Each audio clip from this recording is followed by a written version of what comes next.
Het belangrijkste nieuws uit Curaçao in het Nederland.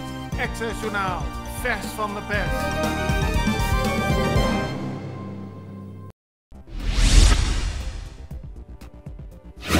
Het Openbaar Ministerie meldt dat er in Nederland een 36-jarige Curaçaonaar is opgepakt in verband met de zogenaamde Hato-shooting. Die vond plaats op 15 juli 2014 op luchthaven Hato.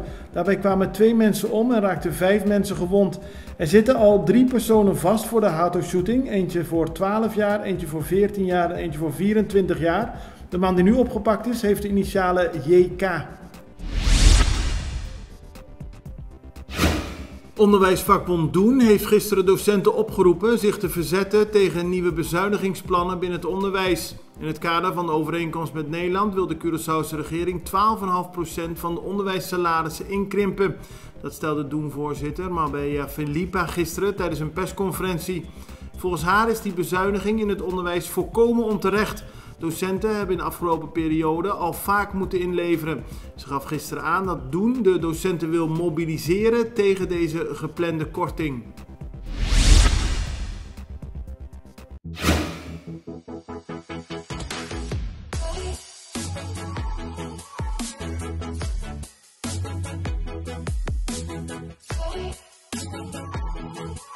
Ora bocabi trem automaticamente bota em hobby hammer.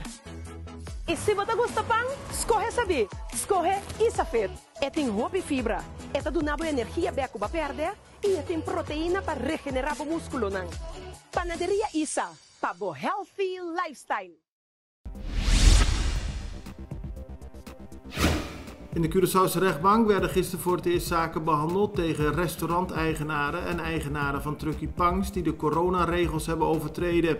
Het gaat om mensen die onder meer eind december vorig jaar na 8 uur nog open waren, terwijl dat niet was toegestaan. De rechter heeft verschillende boetes opgelegd, in hoogte verschillend van 1000 tot wel 6000 gulden.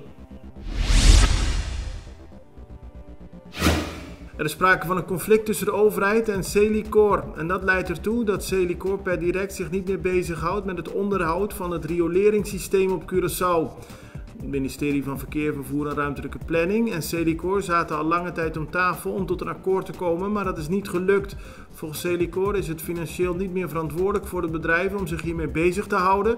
Ze verontschuldigen zich voor eventuele overlast bij het publiek en wijzen erop dat ze bij verstoppingen kunnen bellen naar 433 4444.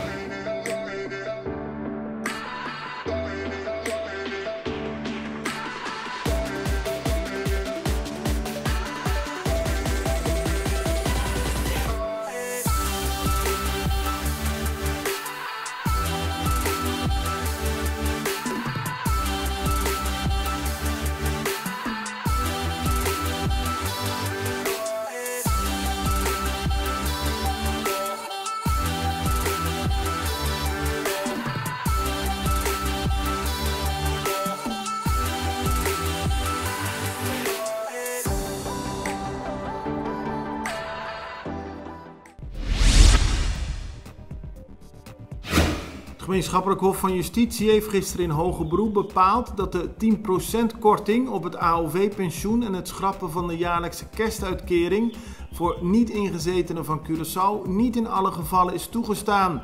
Zoals bekend krijgen vanaf 2016 niet-ingezetenen van Curaçao niet langer een kerstuitkering en vanaf 2017 krijgen zij 10% minder AOW-pensioen. Het Hof heeft nu beslist dat Curaçao voor de hoogte van het pensioen op zich wel een onderscheid mag maken tussen mensen die wel en niet op Curaçao wonen, maar dat geldt niet voor mensen die op de Besseilanden of Sint Maarten wonen. Die vormden net als Curaçao onderdeel van de Nederlandse Antillen en mogen niet gekort worden. De maritieme autoriteit Curaçao heeft een brief geschreven aan eigenaren van boten die naar Klein Curaçao varen. In de brief wordt duidelijk gemaakt dat overnachten en feestvieren op Klein Curaçao niet is toegestaan zolang er een avondklok geldt op Curaçao en de coronamaatregelen van kracht zijn. De brief is gestuurd naar aanleiding van een feest dat onlangs op Klein Curaçao werd gehouden. De kustwacht heeft een aantal feestgangers beboet vanwege samenscholing.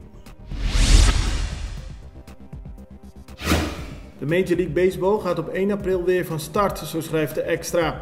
Die heeft een rijtje gemaakt van alle Curaçaoënaars die hebben gespeeld of nog steeds spelen in de MLB. Het gaat om in totaal 17 Curaçaose honkballers. In het afgelopen seizoen speelden er nog 7 mee. Curaçao mag trots zijn op deze grote sporters, aldus de Extra. Het belangrijkste nieuws uit Curaçao in het Nederland.